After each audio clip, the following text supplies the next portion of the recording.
Hi, my name's Jackie. I'm a researcher from Societal Travel and I'm working on TInnGO in the UK hub. In the hub, we have been working on our GaDAP with a company called Zeelo. Zeelo is a smart bus service for commuting, school runs, work shuttles and events with operations in the UK, US and South Africa. The UK hub helped set the following objectives for this task: to introduce the GaDAP to Zeelo as a tool to support equality in their business, to help Zeelo define and target problem areas, and to propose indicators and measures related to smart mobility in their context. We recently held a workshop with leaders from Zeelo to explore knowledge of gender and diversity in their operations, as well as the implementation of gender and diversity mainstreaming.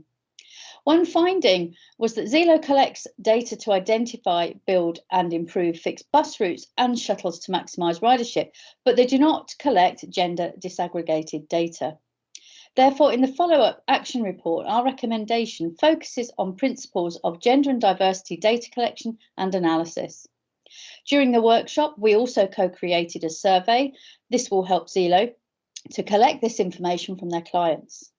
This will help to improve the quality of services and target areas of improvement and to ensure inclusivity in their offering.